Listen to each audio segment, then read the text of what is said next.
Hello everybody and welcome to a video presentation by Joshua Harper, Kyle Hartzell, and Kyle Coker.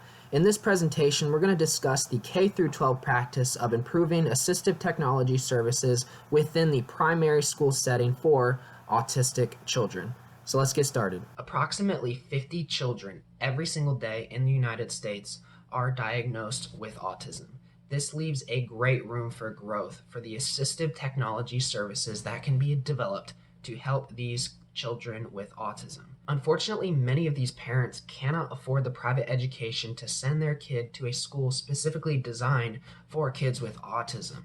This leads us to the problem, the question: how can kids with autism have a fair chance of developing in society with an underpowered school system shaped around the development of regular kids? While we all know that reform in a public government school system, it's going to be near impossible, there are other ways to support and help these children with autism. And research shows that the earlier children receive help with their autism, it's the higher the probability that they will develop effective communication skills. Thus, the main focus of the solution to this problem is going to be designed around the primary school setting for young elementary kids with autism. The plan is to design an app to help kids with autism navigate the world. This will help them communicate with adults inside and outside the school system. This app will help kids with autism communicate by using a modified camera app that will scan their surroundings and label different words on different objects. And they'll be able to click on those objects, listen to them, get a description of the word, what it means, and be able to just see what all these different items are in their surroundings. And we're going to provide you some examples of exactly what we're talking about a little bit later. But this is going to help further the development of social communication. This will increase their ability to succeed in the education system. So how exactly does the app work? The app works by using a modified camera app that will scan the child's surroundings and provide them a little bit of context, a little bit of an understanding about what exactly they are seeing. And I'm going to provide you an example. So the child is going to open up the app on their tablet and they're going to scan their surroundings, and in the surroundings is going to be a phone. Essentially what this app is going to do is it's going to highlight this phone in white. It's going to attach an arrow to it, and then it's going to say phone or cell phone. And it's going to have a ability for the child to be able to touch on the object, and it'll say, this is a cell phone. This is used for communicating with other people all around the world. And this is just one example of how this app will be used, and this can be used for a bunch of different items all over the place. And this is really going to help the development of kids with autism, because most of the time they're going to enter a classroom at a young age and they're not going to know a lot of what they're seeing. So be able to have something that's going to explain to them what they're seeing is going to really be an effective tool that they can use. So you might be thinking, well, the kid has autism. How can they use an app? Well, research shows that even most kids by the age of 2 are able to navigate around a smartphone or an iPad or any type of technology services. I mean, you walk around in today's world and you'll see that for yourself. So these kids definitely will be able to learn how to use this app. But also the really great thing about this app is that there is no learning curve to it. All you have to do is you open the app and it will automatically open the camera app. And it will then label automatically all of the different objects in their surroundings. So there is no learning curve. It will be very easy for the child to learn. The approach we were going for this project was to have a software that would be able to easily be downloaded onto different devices such as Android or iPhone or your iPad, that a child could pick it up, use the camera, and then scan an object, and then that device would tell the child what that object was. Additionally, we wanted to implement a emotion button that would be on the phone or tablet that a child could press, and then it would be like, oh, I'm feeling happy, I'm feeling sad, I'm confused, like, etc. However, we decided to not put that in our first run because we thought that it would take away from the actual app itself. It would be kind of like maybe confusing for the child or for the user.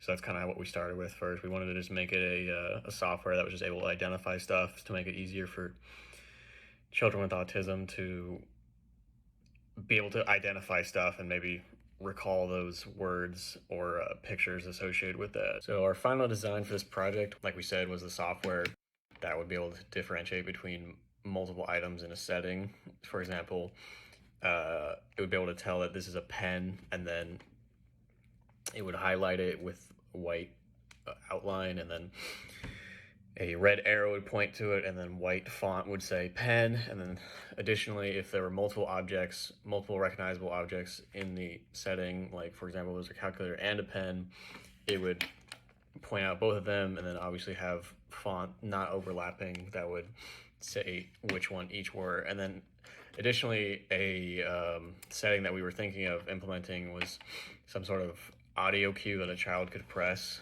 Like, so for example, if the calculator was outlined on the screen, he or she could press the screen where the calculator is. The tablet would say, calculator, and then maybe some sort of thing for the child to remember, like calculator, they're used for counting and division and et cetera, et cetera. Additionally, we are going to make this app universal for all sorts of devices, like Android, iPhone. However, we think it would work best on larger devices such as tablets and iPads, because the child would have an easier time seeing multiple objects in like one setting, and then like also the font would have more, would also be able to be bigger and be easier to read, rather than just having it on your phone, which would still work. Obviously the text would have to be smaller, and you could not get as many objects in the picture. So the testing for this would be a little bit of a tricky situation.